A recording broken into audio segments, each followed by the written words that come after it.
So we both need to do claps this time. Yes, we do. So, yes, we've both got the we've both got a different channel. So yeah. Okay. Shall I go first, seeing as I've never clapped, and then we'll let the final honour to start the podcast.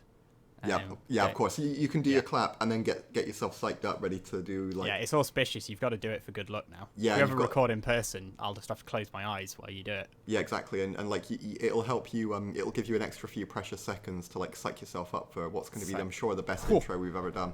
Hell yeah! I don't know about that. Yours last week was pretty good. I don't know. I'm looking at this. I don't know if it's going to help you, but I'm looking at this flat, hot pink background that I've set up for myself on the color source, and I'm feeling pretty damn inspired. I'm not going to lie. Inspired by the flat pink. I think that studies have shown that pure magenta is the most inspiring color. I guess it's. I was going to say. Yeah, it's not. It's not like a calm color, is it? It's maybe It hurts my eyes a little bit, actually. Okay, fair enough. That was a complete I was going to lie say as well. it's almost like a butterflies in the stomach sort of color, but it's more painful than that, to be honest. Oh, my color reproduction on my monitor is. I'm not sure that's butterflies in the stomach. You might want to get that looked at. Yeah. Right. I don't think I've ever heard anyone describe it as painful before. That's mildly concerning. A sharp stabbing pain in the appendix region, I think is how I describe it. Don't worry, it's just nerves. Yeah, just a little tingling left arm. Just a little bit of nerves. Copper taste in the mouth. Nothing to worry about. Yeah, it's all probably fine. Yeah. Oh god. In case we include this, please don't take medical advice from us. Please seek advice from a trained medical professional. Hello and welcome back to the Scrambled Checksum podcast. My name is Ethan, and last week my esteemed colleague and partner in crime described me as a philosopher and deep thinker, which has since caused me to spend £18 on a graphic novel of Sophie's World, a graphic novel about the history of philosophy, so that I don't seem like such a phony, despite the fact that I haven't started reading it. Somewhere far to my east is my colleague Kieran. Hello there. Well, I mean that's quite a step. I don't think you needed it, to be honest. I think the scholarliness and philosophiness comes from within, but I'm bowled over, to be honest, by that. I mean, last week you did describe yourself as a younger-looking Matt Damon. I just take that, to be honest, and run with it for the rest of my life. Although earlier this week I was described as having a vocal mannerism similar to that of Jeff Goldblum. Although I think someone overheard the person say that and then said, "Oh, wasn't he called the sexiest man alive? That doesn't sound right for Kieran." So, yeah, you know. What? Who said that? It doesn't matter. Anyway, it's a bit of a mixed bag, but I'll take it. That's a bit mean. I mean, the bar's pretty high, right? Like, maybe they just meant I was the second sexiest man alive. Okay, yeah, I mean, to be fair, you don't beat Ryan Reynolds, so... Yeah, I mean, you know... does he still count? There's, what's his name? Henry Cavill as well. Anyway, the list is long. I'll take it. Didn't Henry Cavill turn out to be a cannibal? Or was that someone else? Oh, I hope... Well, I mean, if you talk... Yeah, probably some people find that sexy. I don't know. Whatever your turn-ons are, no problems. No problems here. Well, I mean, eating people actually might be kind of a problem. Backtrack. Yeah, I don't Cannibalism is not okay. Yeah, I don't want to kink shame anyone, but yeah, cannibalism also not okay. That's not... Yeah, Whatever you do with consenting partners is fine, but yeah, cannibalism... Kieran, I think we need to just... Let's just stop digging the hole. Let's stop digging the hole. Moving swiftly on. I'll take top 50 anyway. Yeah. So I wanted to start this week. Last episode, obviously, we ended up basically spending the entire episode talking about existential dread, essentially, around AI. And I feel like, A, that was one of my topics and we didn't really get a chance to speak about anything that you wanted to speak about. And B, it was all a bit of a downer.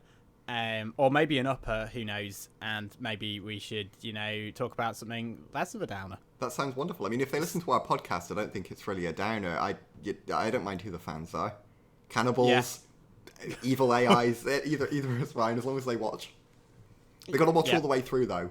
Views of you, got to get the watch metrics. So, so what would you like to talk about, Kieran, to start us off with something cheery, no pressure? So, to start us off, I would like to talk about, and this isn't an existential dread one, this is a very petty complaint, but I feel Right, like it's okay. becoming more prevalent in the world of tech, and I want to get your take on it because you may disagree. But it's about specifically, I'm calling out Google here for their UIs. But I think I've seen this from like other big tech companies, and I just couldn't think of any more like prevalent examples than Google, right? But my complaint and gripe is with their UI design, and like I feel as though I mean, I'm saying that I was about to say I feel like they didn't have this. This is a recent development, but then I'm thinking back to like Google Plus, and I don't think that was exactly a picnic to use, was it? I've got to be honest. I mean, my user experience with it wasn't great, but I think the only time I ever actually used it, in inverted commas, was where that, you know, when they kind of merged it with YouTube. Oh, they forced it upon you, yeah. Yeah, so if you wanted to change your YouTube channel name or your profile, or it might have even been like your description of your channel, you had to go into Google Plus to do it because it was all linked. Yeah, there's I that think really weird. that's like the only interaction I ever had. There's a with it. really weird artifact of that where, like, if you on one of my Google accounts that I've used for YouTube, the like channel URL still has like plus.google.com in it, which is super weird to me. And I don't know if it was because it was one of those, you know, you remember when it first came out and they were like, oh, you need to transfer, if you had like a YouTube only account, you had to like transfer it over to Google Plus or something weird like that. I don't remember. Yeah, And, yeah, like, because they were separate, weren't they, before then? And like that process, I feel like it's still got this holdover where like there's a URL anyway in that channel that's like, oh, plus.google.com, which is super weird to me. But yeah, so I was going to say it was a recent development, this UI thing, but actually I feel like it goes back a long way. Yeah. Although as a young nerd, I was actually unironically excited when I got into the open beta, not into the open beta, but when I got into like the invite beta for Google Plus. Oh yeah. When it was like you put in your email address, and like I remember seeing the email and being really excited that I was in the beta for it. And I mean, it could have been good. it could have been good. At that point, the superposition hadn't collapsed yet. Yeah, it didn't, but you know that's the world that we live in. But I think I just used that phrase right. Yeah, I'm not sure. Schrodinger's social network hadn't quite been revealed yet, so it could have just lived on indefinitely. But my gripe is that Google's UI is designed in such a way that I feel like somewhere in Google where these decisions are being made, the decisions are being made by people that don't use their own products. What prompted me to this was two things. One of them was you may have seen, if you're on Android, that Google have updated their icons for their first-party apps. Yeah, they have, haven't they? I'd actually forgotten about that because it's been a little while, hasn't it? Yeah, so they've unified them to all use the same color palette, except not all of them. Yeah, all of them apart from some of them. Yeah, so they've done all of them except for some of them. To me, it's because a lot of them begin with the letter G, right? So if you have your app list sorted alphabetically, a lot of them will appear next to each other. So trying to quickly discern between, for example, Gmail and the Google, yeah, right? Google One. I'm just looking on my phone now. Yeah, and like maps and photos on my list appear above each other, right next to each other. Yeah. Drive. And it's like, yeah, I get like consistency in the branding, but like, did anyone use an Android phone and say, yeah, this looks way better now? Like, who used that and was like, wow, this is so much better? The one that kept throwing me was the new one for the default messages app.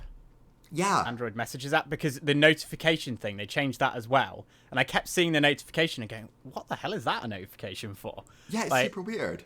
Yeah, every time I got one. And I still keep doing a double take because I'm just, I've been using Android since, gosh, when did I switch back to Android from iOS in the dark days? I think it was like 2017. So, you know, like 6 years. And they haven't really changed the default text icon really meaningfully since then. So I've got so used to it, and then suddenly it's just like, yeah.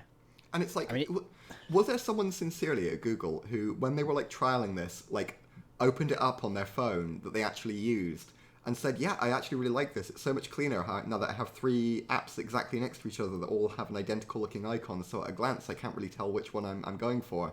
This is great. You know what? I've just had a thought, and I had this you got me going now, Kieran. Yeah, no, go.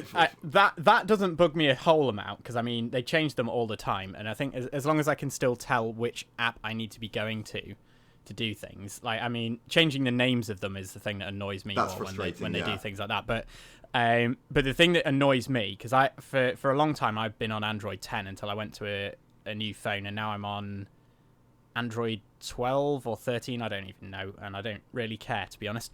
But they've now moved it. So it used to be, if you pull down your notifications shade and then you go into the toggles where you've got like your Bluetooth, auto rotate, etc. It used to be that mobile data and Wi-Fi were two separate things, because they still are on my phone, which isn't on Android 12. Well, on mine, and this is the same on anything that's just running, vanilla Android. It's now they're both lumped into one called Internet, and if you hold down on it, it takes you to Wi-Fi. But if you want to just turn Wi-Fi off, you can't just tap on it. You tap on it, and then it comes up with another menu where you can then turn Wi-Fi or mobile data off. So you can't just quickly turn Wi-Fi off or quickly turn mobile data off anymore with one tap. It's now two taps. That's so. I mean, it's like, who tested that? Who? You made it worse. Who would be like walking around using their phone, testing this feature out, and going like, you know what? I love it how, like, when I go into a store that has a Wi-Fi connection that requires me to sign in that I don't necessarily want to use, but because my internet defaults to using Wi-Fi, it won't load without it, so I want to just turn off Wi-Fi and use my mobile data. I love that I now can't do that really quickly and easily when I'm like just pulling my phone out my pocket. And it's one of those things, because that's those little friction points, right? Because you only ever need to use that function when you want to just quickly turn it off. When you're in a hurry. That's what I was just about to say. The same thing. It's like when I'm in a hurry, I want to just do a thing real quick. It's like cookie prop-ups. It's like every time you're in a hurry, you're like trying to find some information out really fast, and you go onto the website, you're like, oh no, I've got to close this banner. Oh, now they want to send me... last time you were here, you said that you didn't want us to save any cookies, so we took you literally, and we didn't even save a cookie remembering your cookie preferences. Yeah, it's so frustrating. It's like... Because we're following the law to the T. We're not definitely trying to blackmail you into... Or not blackmail, but coerce you into just clicking accept all, which I've actually started doing on some websites. It's working. I've done that, and I hate it. It pisses me off. I hate that I do it, but sometimes it's just so frustrating. You're just like, fuck off. Yeah, I've done that on my, because I tried to do the same thing, and like it just got so frustrating because the deny option was always harder, because you had to open up a menu and like some of them pre-tick them, which is also you're not supposed to do. Oh god, yeah, and then when most of them, the trick that I use is as soon as you go customize it, it doesn't tick them, but then there are a ton of sites untick everything, but underneath they say legitimate interest. Oh, and then it's like, what's that? So when I watch, which is an entire. I think it was Tech Alter. I don't know if you watch him on YouTube. Not regularly, so I haven't seen that guy. one. But he did a video a while back, kind of talking about whether or not GDPR worked. And legitimate interest is, I can't remember what it's defined as, but it basically means everything. Yeah. So it's like, a legitimate interest could be just like oh, well, we can use this data to help us make more money. Yeah, so that's a legitimate. So it's like, well, hang on a second. We're not selling it illegally. Why the fuck is it even a second option then? Yeah, it's stuff like that, right? So it's like it's the fact that they make these changes, but they don't consider how people seem to use the device in the real world. So it's like they'll push a change out like that. Like I had this issue with my icons looking the same, where I wanted to open up maps in a hurry to try and find somewhere. So I dragged the app tray up and then went to open up my maps, and then just blindly kind of, because I had my phone sort of at a distance from me, I'm using it one-handed, I'm walking around doing other things, and then just tapped. I think next thing you know, you've accidentally opened your nudes album in your face. Yeah, exactly, and then sending them off to the Jeff Goldblum. So is there a museum to him somewhere? I don't know. Probably, but I'd opened up Google Meet, and then because it was the first time I've used it on my phone, because I don't use it regularly, I obviously got the welcome to Google, and I'm like, God no, I just want Google Maps, please. So it's just frustrating. And there's the second example I had was one that might not be as familiar to everyone viewing, but if you ever had to use Google Analytics, I won't bore you with all the details, but they've got a new version of it, basically replacing the one that everyone's gotten used to, it's they've taken away a bunch of really useful metrics that people used to use to assess how well their site was performing. And isn't this part of the whole? Aren't they trying to transition away from traditional the way that they've traditionally? Yeah, they're trying tracked. to transition towards cookieless, but they won't tell you it's because of that. So Yeah. they lie and say that it's to improve the like user experience and improve how it performs, and that it makes it more accurate according to them. But I don't think it does. No, well, it's actually. I think the reason they're doing it with my tinfoil hat on, but I don't think it's much of a tinfoil hat. I think aren't they doing it basically because they want to appear like they're doing stuff. Yeah, pretty much. Pro user privacy, but actually, it's a win-win for them because it makes it look like they give a crap about user privacy, but it also allows them to basically block competition from being able to have a bigger monopoly over that data.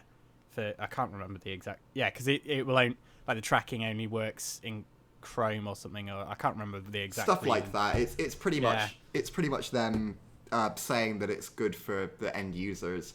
But yeah, they've taken out a bunch of them, which this just feels like a bad decision. They'll take away metrics that people have gotten used to using, or that people find really useful. Weird like dichotomy of kind of because you're kind of, correct me if I'm wrong, quite pro privacy, right? Yeah. But you're also working a role that requires you to look at all these analytics. Yeah, it's an absolute nightmare because in my heart, I know that I always decline cookies and make it as hard as possible for my traffic to be tracked. But then it's a difficult one because then in my role, it's like, this is really... It gets harder every time a new like privacy-centric thing comes in. Yeah. So it's a difficult one, but like I've got no problems with privacy-centric stuff if it's for privacy reasons. But this is just like Google got into some trouble. And some of the metrics they've taken away don't really make any sense. So one of the ones they took away was you used to be able to see the page that a user exited your website from. So you could see, they went to this page, this was where their session ended. And it was really helpful in finding out any pages that were driving people away from your site. But that's now gone. So now you have no way of telling what pages people are leaving from. And from a privacy standpoint, I'm like, that doesn't really... I don't really see how aggregated data on the pages people leave your website from. Unless I'm missing something, I don't really see like a big privacy concern with a website capturing that if you've consented to analytics data anyway. Well, yeah, I mean, I don't really see how it's a bigger concern than other... It's nothing around like selling your data or tracking you across different websites that you're visiting. It's literally just knowing the page that you left on. Yeah. I don't know. Yeah. I mean, I just get the... Personally, I personally don't think I can be very objective about things when it comes to privacy, because I just, as soon as I think about like anybody having information about me that isn't like directly benefiting me in some way, so like obviously like the NHS, for example, having my information, I'm fine with that because they need it to provide proper healthcare to me. Like, it just gives me the creeps. I don't like it. I think it's, so like even stuff like that. Like, I don't know. I don't want them to have any information about me. That in an ideal world. The non-creepy bit about that is that it kind of relies on you having consented to analytics tracking in the first place. So it's not like just getting collected without your knowledge. And it's also so it doesn't tell anyone that you exited the site on this particular page. It's just, say, 2,000 people left the site on this particular page. It's not like, user ID Ethan did that. So that's kind of how I see it. Yeah. I mean, I never consent to... I mean, I consent to tracking like I consented to being born. Yeah, that's the thing, right? It's like... and I do the same. I don't consent to analytics cookies, even though I know that, like, in reality, that's probably what they're used for. Yeah. But yeah, it's I guess from the it's an interesting question actually from like the user's perspective, because I think a lot of people just click accept all mindlessly. Well, I mean, yeah, I mean, who can blame them really? Because Yeah, it's annoying. yeah, like there's even sites that will like if you go accept all, it will let you straight in, and if you go set custom, it will literally sit there for like a minute, 2 minutes saying saving preferences. Like this is bollocks. I know you're not doing anything. Like No, I can see my freaking web active. It's not even transmitting any data. There's just something that's like it says like hold for 120 seconds or something in the code. Annoy user. Yeah, like it should be illegal doing that. Yeah, it's frustrating. I mean, technically it is illegal, I think, under GDPR, but it's because they shouldn't be, or like the things where they'll, where they kind of like they highlight the accept all with like a blue kind of button sort of thing, the other one's and then the see. other one's just text, or what was the one that like Microsoft do it on? I think was it Microsoft. What was I setting up the other day, where? Oh no. I was installing HP Support Assistant, which is the like piece of software that like keeps drivers up to date and stuff on domestic HP computers, basically. Yeah. And yeah, when you first install it, the first time you launch it, it pops up with this window, and it's like create an HP account and allow analytics or some crap. Like basically, it's trying to sell it to you as like, oh, we can give you these extra services if you the no thanks, I'll skip button not only isn't like visible as like super obvious as an option, it isn't there for the first 10 seconds that window is open. That's so shady. It actually is just not there at all, and then it appears after about 10 seconds, and it's just a little bit of text in the bottom left hand corner. So most people will just be looking and just want to get it done, don't they? So they'll just be next. So we'll just go, okay, sure. Yeah, the frustrating part for me as well is when they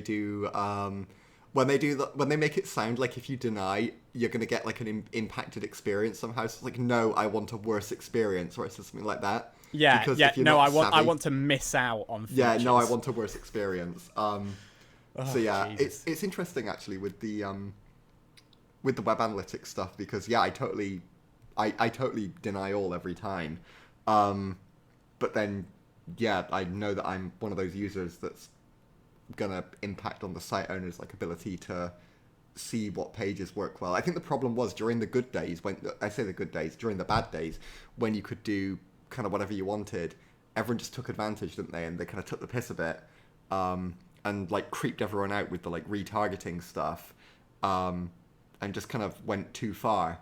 So then they got reined back in big time, and now they're all salty about it.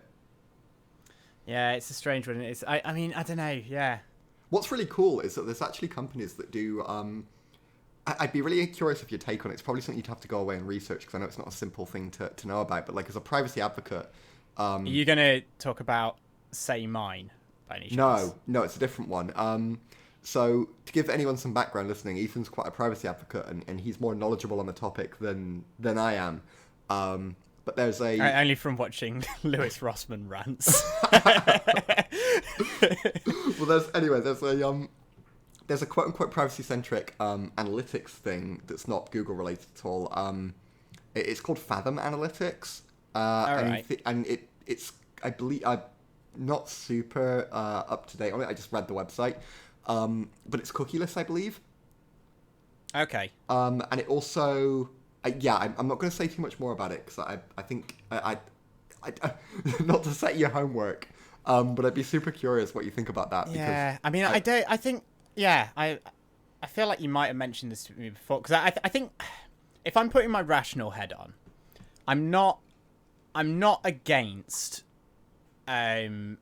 individual websites tracking what you do on their website, because I mean, at the end of the day, they own it. I mean, it's like.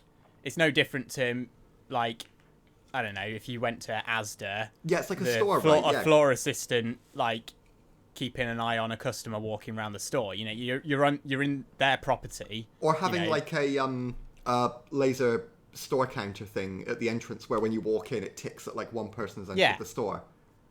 Yeah, I mean, and even if it's a bit more detailed than that, in principle, I don't mind them. You know, because I mean, it's anonymized effectively, because they're not capturing your name. They're just saying on this day, 1,000 people entered the store. Then they look at the till and go like, oh, this many people bought this many items. Yeah. What I have a problem with though is, I mean, that information.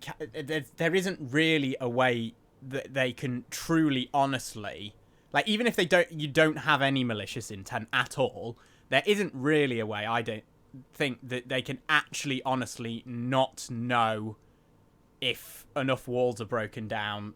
Like, there's probably not really a way to not have the information be identifiable at some point, I guess. In if someone really wanted to know, they could. It depends on the information, because if the information was to the extent of, I suppose if you're looking at a website, if it was say 100 users entered the site, they came from a Google search or an Ecosia search or whatever, and then 5 of them visited 3 pages during their session and left on this page.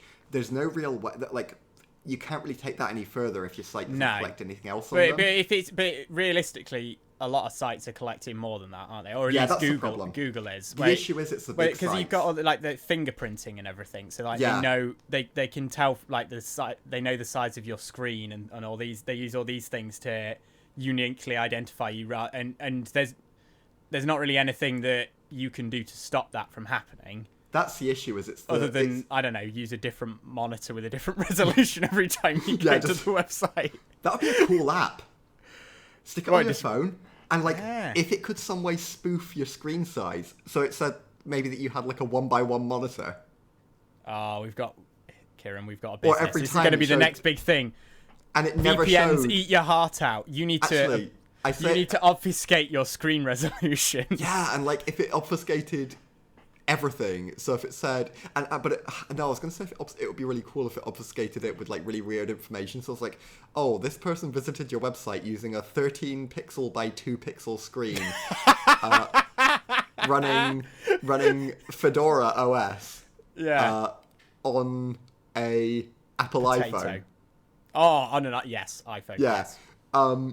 But that would almost be its own fingerprinting, because then they'd be like, well, that's probably a tech-savvy user using a really cool app developed by some geniuses on a podcast. But they can't tell which clever podcast. So you'd have to get it to spoof the most vanilla. So you'd have to be like, oh, running an iPhone 11, whatever the resolution is of that device on. It's always something really weird with an iPhone. Yeah, that's what I do. I almost said something. I almost made a fool of myself and said a common. It'd be something like 1152 by something like that. Well, that's the thing. But if you could spoof it to say that, or if you could, if enough people, obviously, if enough people used it, you could just get it to spoof to whatever. Well, I think I'm basically going back to the issue at hand. Yeah. We can take this conversation offline. But just for the record, we're recording this on I believe is it the 7th of April 2023. Yeah, let the record show we had this idea first. Yeah, I'm recording this as well, by the way, on a Apple Newton. Running at 13 pixels by 1024 pixels. Okay, well, I'm personally using an original Atari, modded to be able to use an x86 processor on an add-on card, and it's currently running CentOS. Very nice. With a macOS skin. And I'm recording in Audacity. So, I mean, what a device. Going back to the issue at hand with the UIs. I can't even remember where I was going. Yeah. I'm. I don't know. I feel I'm not hugely knowledgeable, really. I'd say you have way more knowledge about how these things actually operate in the background. Excuse the slight squeaking of my microphone stand there. I just needed to adjust it slightly. I think that the thing that gives me the real heebie-jeebies is just if you ever go to I think it's something, it's like mydata.google.com or something like that. Oh yeah, that's creepy as hell. And all the stuff that they know about you that you have never explicitly told them. That's the thing. If you that's what makes me go, well, yeah, they're not collecting this information, but if Google can do that, you just need some machine learning, and if you visited the site enough, they can figure it out. Yeah, I think that's the problem, is big tech ruined it for everyone, because there's a lot of sites out there earnestly collecting information that they could no way use to identify you, even with all the machine learning in the world. But then, unfortunately, sites like Google and Meta, Facebook, whatever they're called now, will just collect everything, and they've got the like server resource, and I mean something like Facebook, they've got all those different apps, and I'm sure they say that they don't share data. It's their fingerprinting. Cambridge Analytica. Yeah, right. Sorry, what? Yeah, if you believe them on that, then Yeah. Yeah, I mean I think that's the thing. That I think that's what it ultimately comes down to. It doesn't matter. It doesn't even, because you shouldn't trust any corporation. Period. I think that's a fairly within reason. Obviously, at a certain point you have to you have to interact with these places. That's just the world. Don't trust MasterCard or Visa. It's all a big scam. Pay for everything in Bitcoin. Store all your money on my Bitcoin site, on my crypto exchange. It's unhackable. It's unhackable. Yeah, if it worked, that worked for Nvidia, right? That ended really well for Nvidia when they said that their mining hash rate limiter was unhackable, right? They didn't know. Yeah, no problems that, right? there. No, like almost instantly. Your Bitcoin exchange could be unhackable if your solution was that you just spent everyone's Bitcoin immediately. Yeah, so no one else can hack it and steal. Yeah, it couldn't be. It was unhackable because there was nothing to hack. It's just the Bitcoin went in and you just spent them on anything immediately. You don't need to worry about anyone stealing your Bitcoin, because I guarantee I'll do it. I guarantee that I've stolen it, spent it, and redeemed it for physical goods which can't be hacked. Yeah, exactly. That's the caveat though, is that like for your Bitcoin theft, although you can steal all their Bitcoin, you still honor the EULA with an ironclad will. So anything you buy with the Bitcoin has to be unhackable. So you couldn't, for example, buy a Tesla with it, but you could buy like a crate of bricks. Yeah. Or like, oh yeah, you could buy a shipping container of fidget spinners, but you wouldn't, for example, be able to buy a new PC with it. I mean, that is an investment. They're coming back. Yeah, it's definitely an investment. But like that'll be quite funny. I mean, there was meme coins, right? That could be the new one. It's like this is fidget spinners. Yeah, this is like I invest in this guy called Ethan. I mean, technically, like the break off from the plastic mold will be unique every time, right? Yeah, and it's unhackable because try and hack a fidget spinner can't be done. Yeah, it can be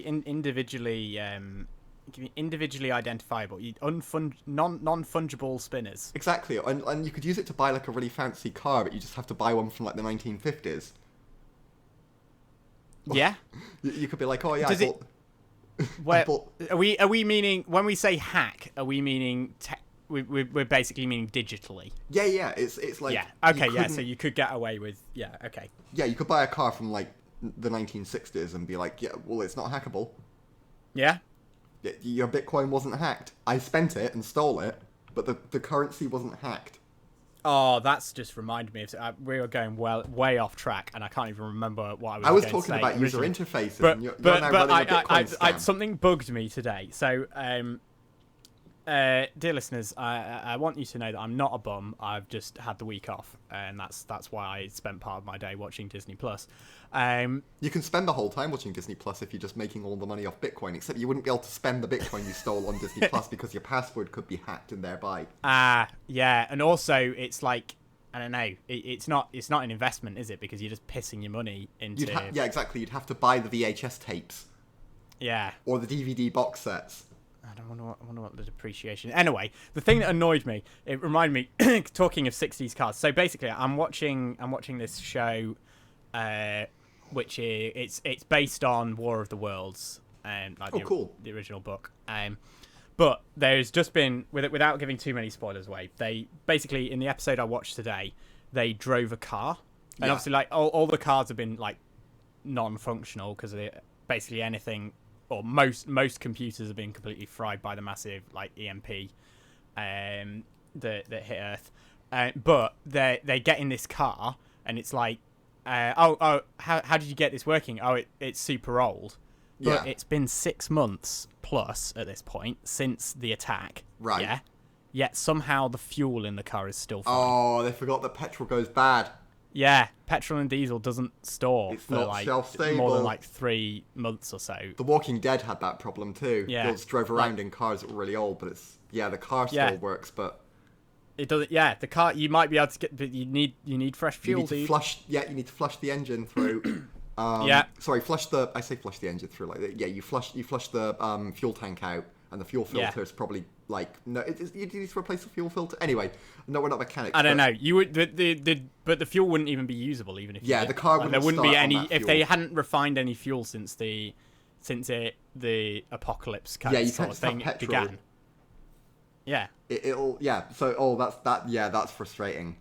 So it's just like got you. I mean, it's not the first thing they already used the word quantum to describe something that didn't make any sense. Quantum as well. petrol doesn't. At one point, that was completely unrelated, but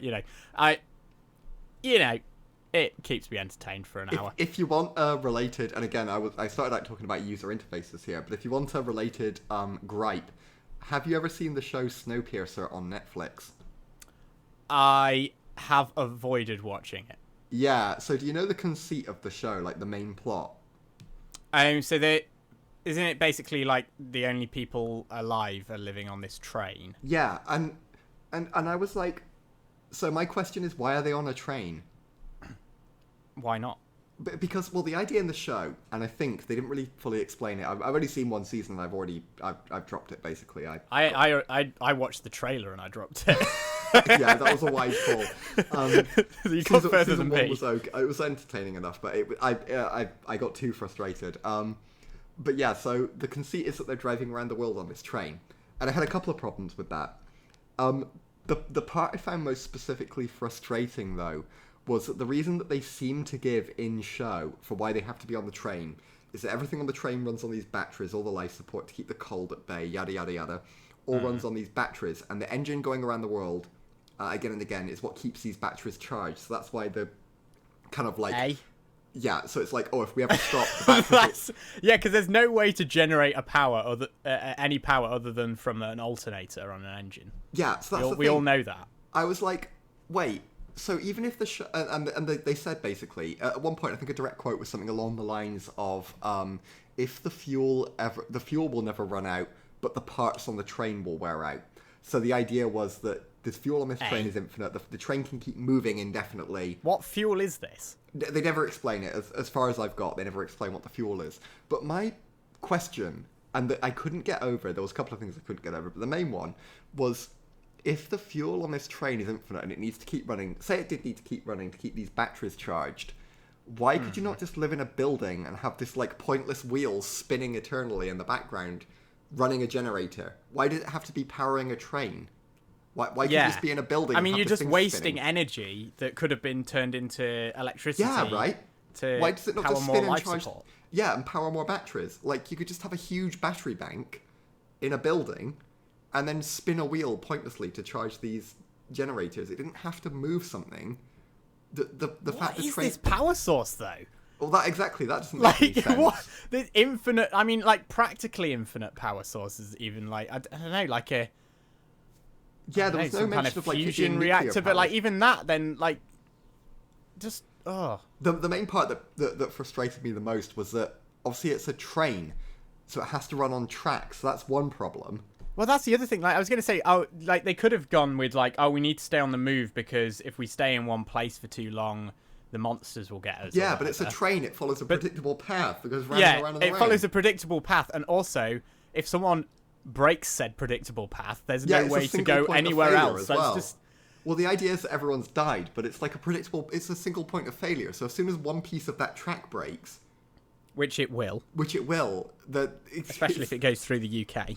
Yeah, at any point. Well, that's the thing that also confused me was that the whole world was supposed to have frozen over. So they had all this track, so it went across the ocean, I think, that was frozen over.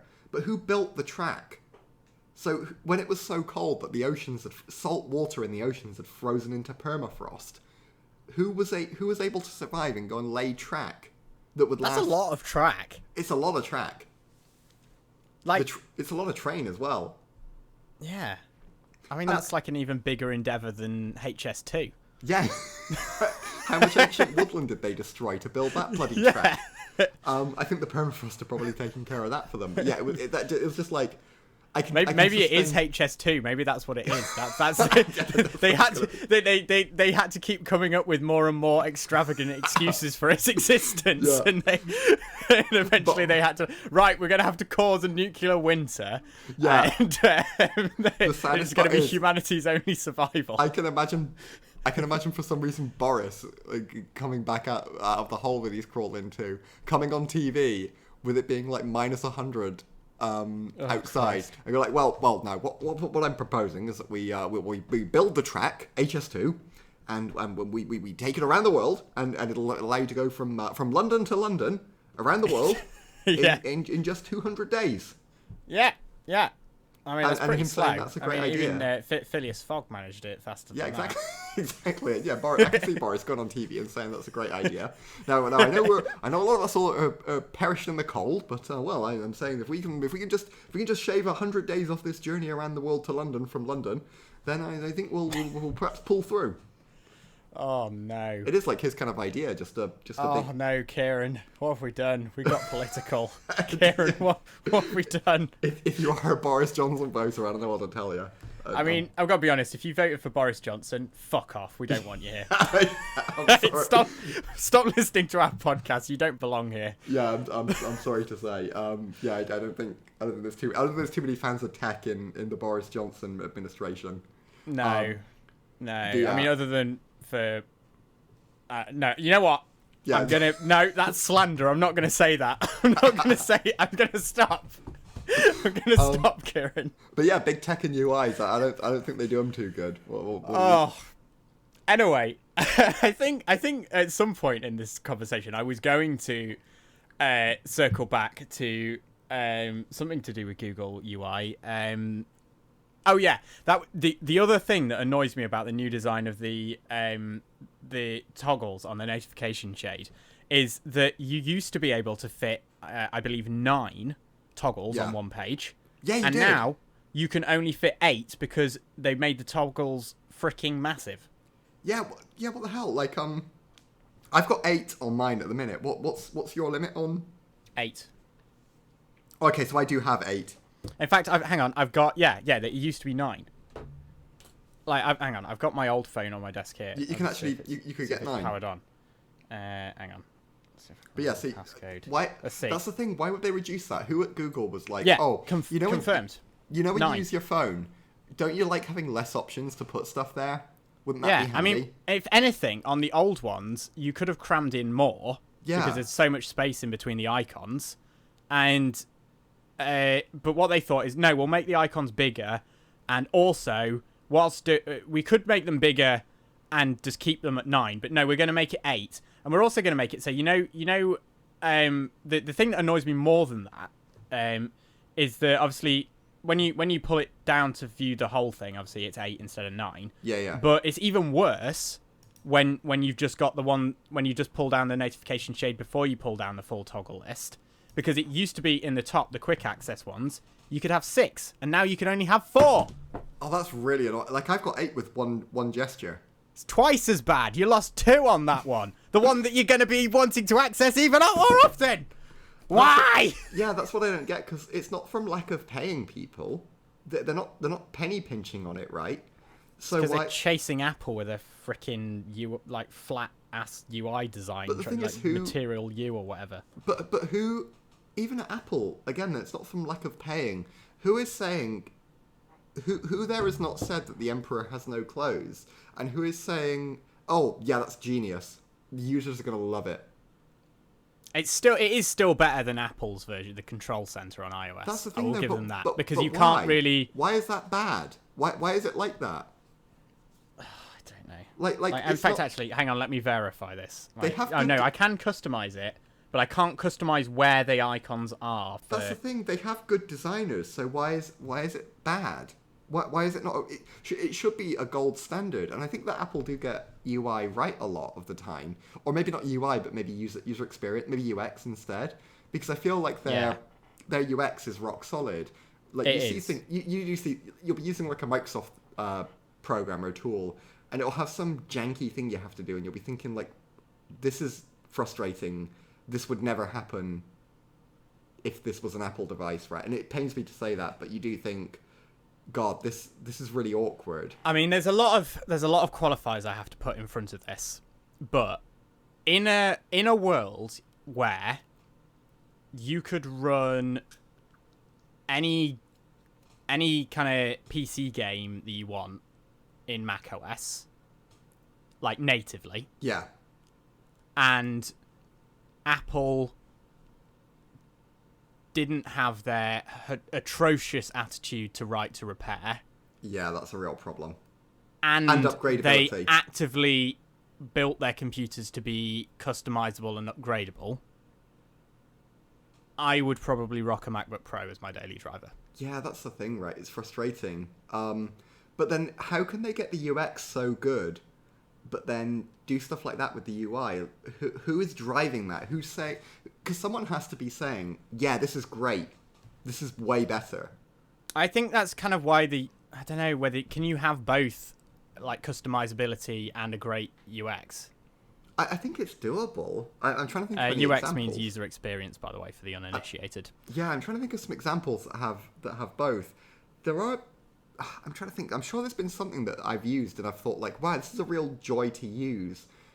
Everything's. I think it's very hard for people like you or I to say though as well, because, I mean, obviously you have you probably are in a better position because you have some experience with UX design, but I think as more technically minded people, we are more we've muddling around a badly designed piece of software or a slightly jank solution doesn't cause us as many problems or frustrations as your average person. Yeah, and I think a lot of people listening would feel that too, because like a lot of tools that you have that are built by, you know like what I mean, like a little tool that solves a small problem for you, and it's probably someone's like pet project on GitHub. The UI is like an afterthought, and understandably so, because they're doing it for free.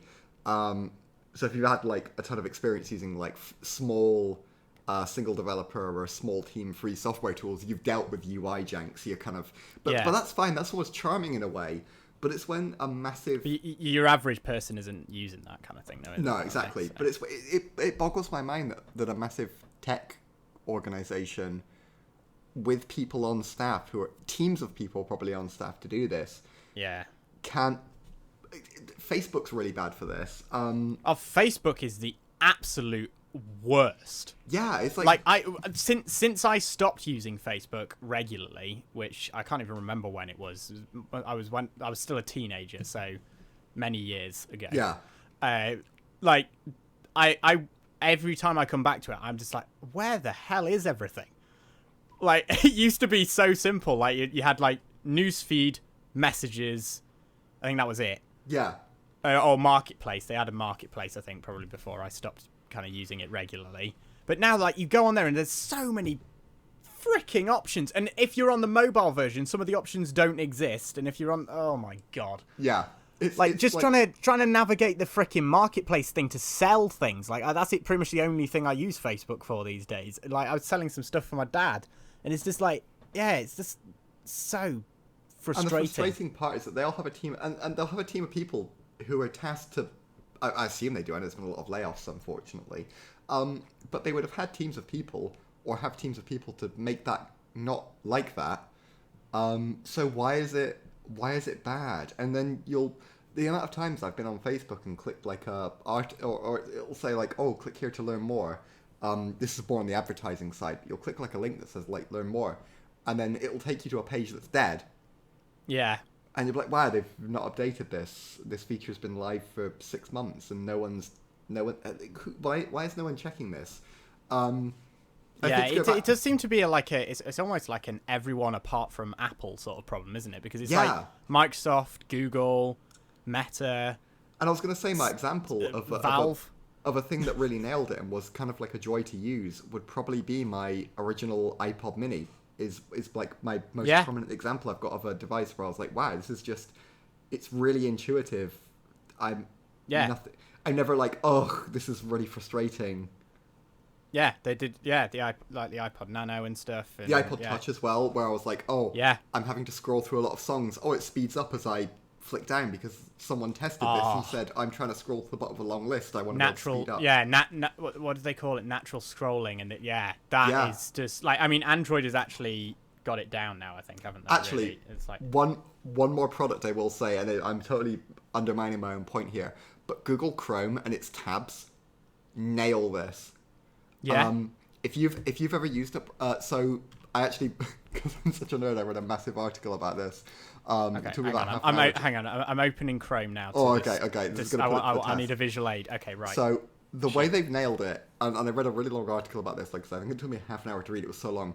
But the tab opening interface, right? So I'm doing it now too. So if I open like a ton of new tabs in Chrome with like a keyboard shortcut, and then start closing like one of the tabs earlier along in your stack with like the middle click button to close, you'll notice they all stay the same width until you move your mouse off of the tabs. Yeah. So you can close them in bulk just by clicking on the same spot. Firefox, I believe, last time I used it, didn't do that. So if you opened a ton of tabs... Let me... I've got Firefox open on the other screen. Hang on. So, no, it's doing it. Oh, it does it now? It does the exact same thing, yeah. Yeah. So that's something where it's like, that's an absolute joy to use, right? Because if it didn't do that, you'd be really frustrated when you were trying to close tabs in bulk. Kieran, we just did actual live research on the show. That was live research. That was actual. We actually just demonstrated fact. Possibly for the first time. It only took 4 technically episodes. What else is clever is that it works from if you go to the end tab and start clicking there, you can do the same thing, and that's something that I don't think Firefox does. So if you've got a ton of tabs open... Let's find out. So you're testing this on Chrome right now, right? I'm testing this on Chrome. You need a lot of tabs open, so I had about 10 open. I've got a load of tabs open. Okay. Yeah, and then start closing them from the right. And it keeps expanding to the end. Firefox has got that too until it reaches like 4 or 5 tabs open, I think it is. But on mine, I've currently got 7 tabs open. Yeah. And now I'm hovering over the add a tab instead of the close. Yeah. But like, that's clever, right? Let's see. Okay, hang on. No, we've got to do this for science, Kieran. I'm going to test the exact same thing in Chrome because obviously you've got a as we discussed in the pre-show, which we may have. Oh, I've got a weird screen resolution. Yeah. Yeah, right. Okay, so I'm going to keep closing. It's genius, though, right? Like someone sat there and really thought that through. That's a feature that feels like an absolute joy to use. 2, 3. Okay, so Chrome it's 6, but I'm not hovering over any other UI button because... Yeah, I get 4 on Chrome, but yeah, like that's genius, isn't it? That's something that's a joy to use. Same with the new tab button, hovers in the same spot each time, so if you're opening a bunch of tabs, you can just click the button, like if you're spamming it. Yeah, you can't... That's something Firefox doesn't do. Again, the new tab button's always at the end of the tab list. Yeah. And again, like something that I think that Firefox probably does, but the actually no, Chrome doesn't keep the new tab button in the if you have enough to push it to the end of the screen, it will. Oh, in that case, Firefox does. Yeah. But like I think Chrome did it first, and that's something where you can tell that effort went into that, and you can really feel the like professional UX designer there going, "This needs to be like this." Do you still daily drive Chrome? Unfortunately, yes. Okay. until they break a certain add-on that I use sometimes. Have you even tried Firefox? Yes, I did. And what stopped you using it? You know what it was? It was just inertia. It literally is just user inertia, laziness, basically. Shame. I know. For shame. You know what it was? Honestly, it was the autocomplete list. That level of laziness is what did it. But it builds up over time. I know, that's the thing. It's the fact that I can't migrate that. You've just got to use it. I know, just got to use it. I've been using Firefox for I can't even remember when I switched. It's probably like a couple of years now. And like honestly, it basically looks the same as Chrome. So I know. I hear some of our listeners, all 0 of them, are going, "Oh, but then why did you even switch?" Well, because I didn't switch because I wanted something that was functionally different. I just wanted something that isn't owned by Microsoft, Google, or one of the big arsehole You just don't want a companies. Chromium-based one. You can't even switch to Opera Well, that's the anymore. other thing. Yeah, it's kind of like a vote with your wallet sort of thing as well. Like I want to be part of the small amount of people on the internet who are using a different browser engine other than Chromium, so that my hope is that Google's monopoly one day will collapse, and web devs will still have to keep developing for other engines other than Chrome. We don't just want Internet Explorer 2. Yeah. I mean, a monopoly is never good. Even if Google didn't have all the privacy problems, monopolies are never good. Say it with me, people. Monopolies are never good. We want competition. So now I'll die on this hill. So now we'll smash the browser state. We'll rile up the masses with the UI gripes. Use that as a way to smash up the state, and then we'll launch the Scramble Checksum browser. Yes.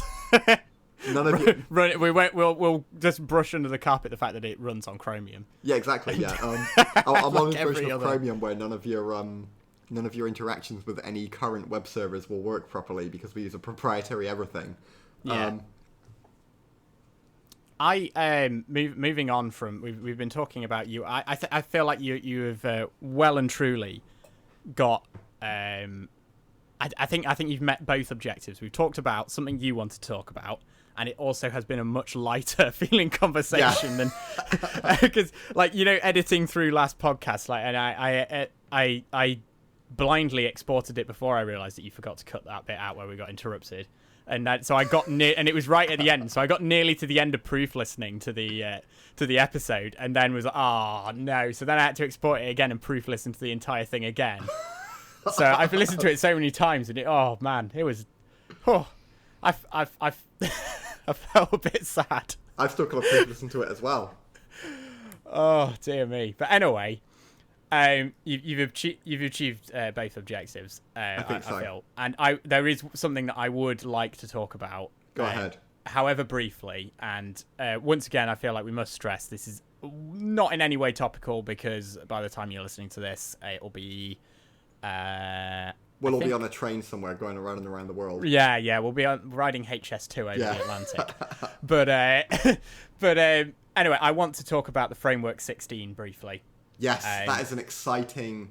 Oh my god, when you sent me the video to that laptop, I felt like a small teen tech enthusiast getting... I was like so hyped. Did you feel the same way? Of like, this is exciting. It is. And just because, like, this is legitimately something I have really, really wanted to exist. Not even, I'm gonna be honest. Not like I care about the environment, but not even from a giving a shit about that. From when I built my first custom PC, I have really, really wanted that to be portable.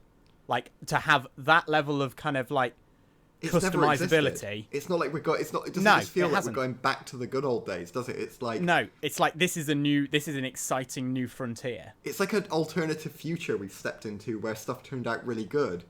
Yeah, like I mean, obviously the specs haven't been announced yet, and we don't, but I am fully setting myself up for disappointment. Like, I am so just hyped. Like, I'm going on Framework's website like at least once a week, checking if there's been any updates. Because I've subscribed to the newsletter. But that's the thing. Yeah, when was the last time you did that as a tech enthusiast? Even like never. Yeah, because this is so exciting. It's actually. I want one yesterday. Yeah, it's one of those things. Gimme! Take my money. I can't remember the last device where I think the iPod Touch was the last device I wanted this bad.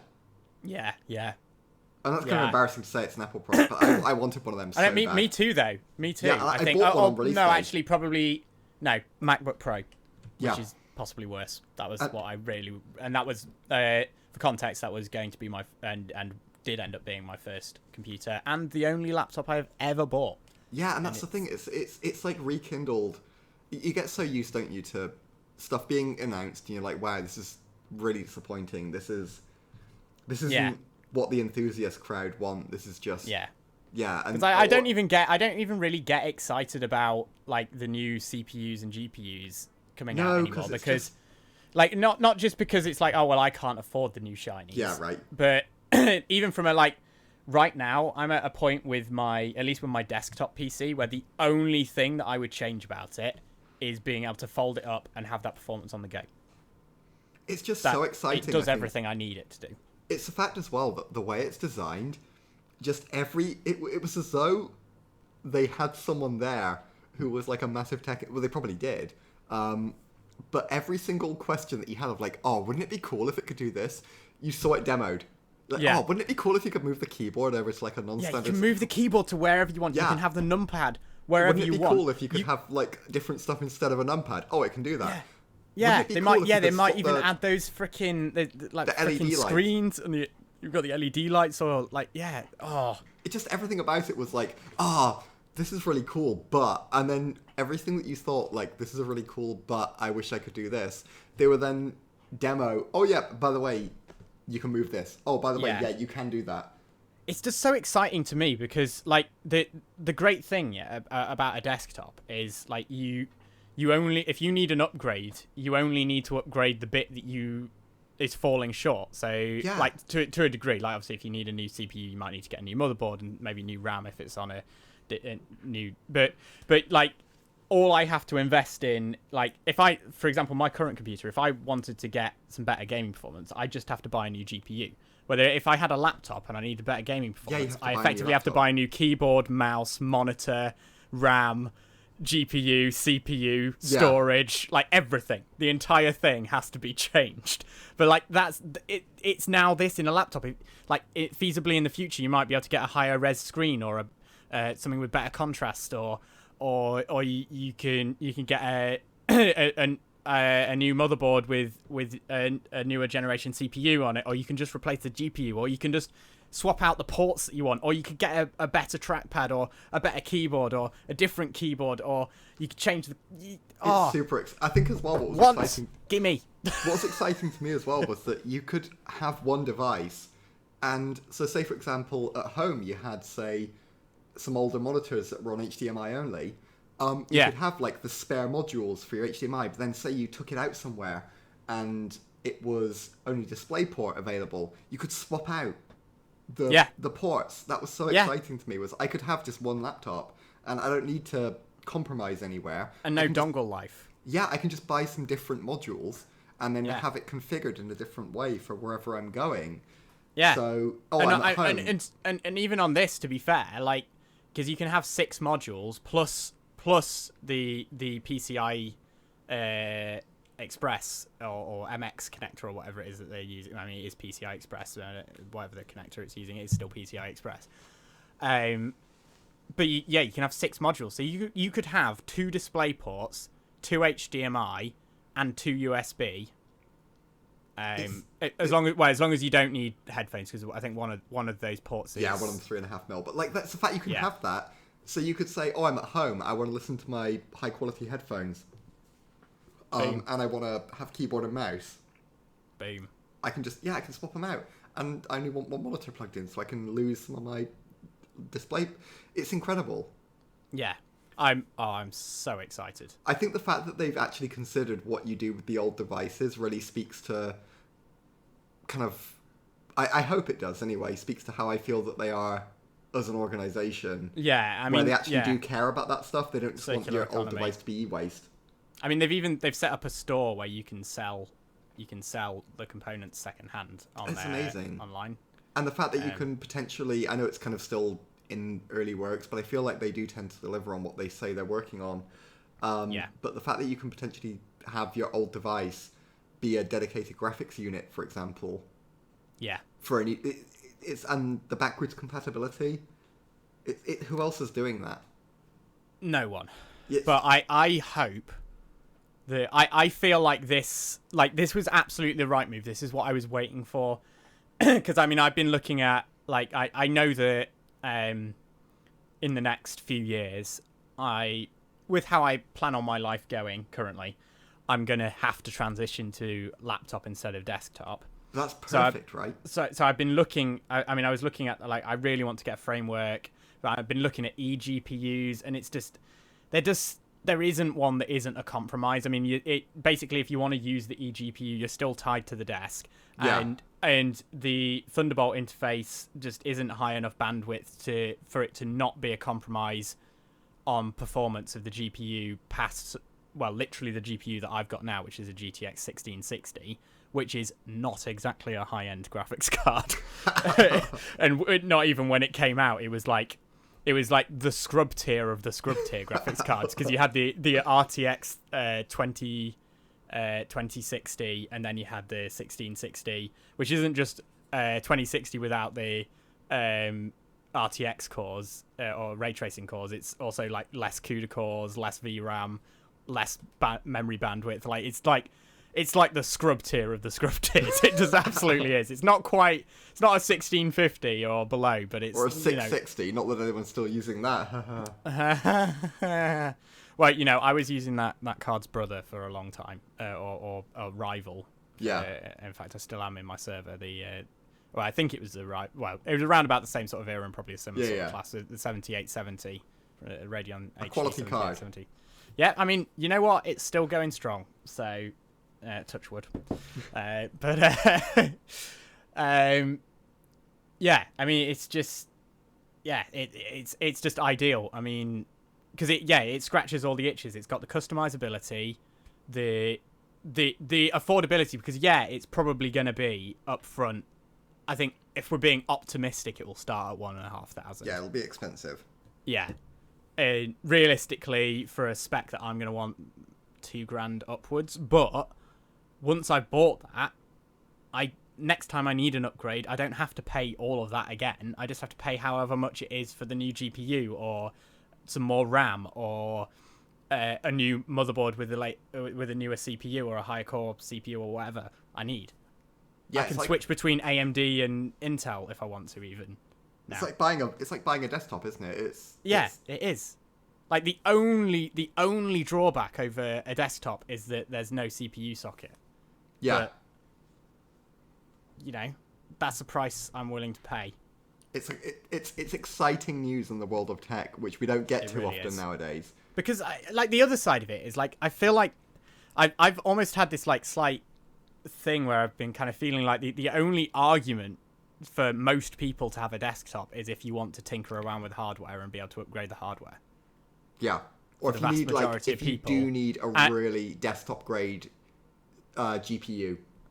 Well, yeah, I'm talking about for your average person though. Yeah. The argument's for your average person. If you need a Windows computer for some reason, or like a desktop OS, if all you're doing is watch videos and do a bit of Word documents and just stuff, get a laptop. Yeah. Yeah, I mean, and if you need to do gaming, don't get a laptop, but only because they're stupidly expensive. Yeah, and the portability you get from them isn't that great anyway. So they're big and heavy anyway, so you may as well. They're no longer the optimum form factor for the performance. Yeah. They're just the optimum form factor for the price and customizability. Maybe this is the beginning of a change for that. Because why wouldn't you want to be able to move around? You might use it in the same place most of the time, but why wouldn't you want that additional feature if it doesn't cost you anything? Why? Yeah, if it's no more expensive and you've got the upgradability. Yeah. They're an exciting device. They really are, yeah. Thank you, Framework, for restoring our faith in tech. And on that note, I think we have possibly... I know I've been recording for an hour and 11 minutes. So I think on that note... I think it is time. Framework. Please pay us for that sponsorship. Yeah, please. We've massively hyped you. I do want to say one more thing before we end. This is no longer a zero monetary investment podcast, by the way. I have spent money on something to improve the quality of this podcast. Do you want to know what it is? Oh, what have you bought? I'll give you a clue. Peter Piper picked a peck of pickled pepper. Oh, a pop filter. I have bought a pop filter, yes. Very nice. I need to go. With these production values, we've got pop filters, we've got hopefully someday a Framework laptop. It doesn't seem to be much of a problem from you. I think maybe you're further away from the mic, but I've noticed further away. If editing. I was close, it's a real problem. Yeah, I've had quite a lot of pops, so I thought, you know what, I'll invest in a pop filter, and hopefully it's improved. Well, there we go. I mean, if that's not worth the cost of listening, then I don't know what is. And Framework, please invest. If you're looking for a cryptocurrency to buy, Ethan's scam coin would highly recommend. The money unhackable, guaranteed. It'll never be hacked. Never be just hacked. stolen. But don't think about it. Yeah, if you give the money away, you don't think about it again. Boom. It Problem won't be hacked. solved. That's a guarantee. But above all, please tune in again in 2 weeks' time on a Monday. Yeah, Have we definitely agreed on that? Lock it in. Watch Tom Scott first, then watch us afterwards. Watch Tom Scott and then listen to us on your drive home or train ride home or whatever. Or save us up for the course of the week. Please don't watch Tom Scott whilst driving. Just So you can listen to us while you're driving and then come home and watch Tom Scott's video in a more comfortable viewing experience. Have us if you're more uncomfortable. If you're driving or you're wanting to just pass some time, put us on in the background and then give Tom Scott your full attention when you. You know what? They're smart people. I think they can figure it out. Yeah, stick us on in the background while you're cooking or something, and then when you've got the food ready to eat, watch Tom Scott. Yeah, and then buy a framework. There you go. Okie dokie. Well, I've been Ethan. I've been Kieran. You've been listening to the Scrambled Checksum, and we will see you 2 weeks on Monday. Check us out after Tom Scott. Okay, bye-bye. Bye.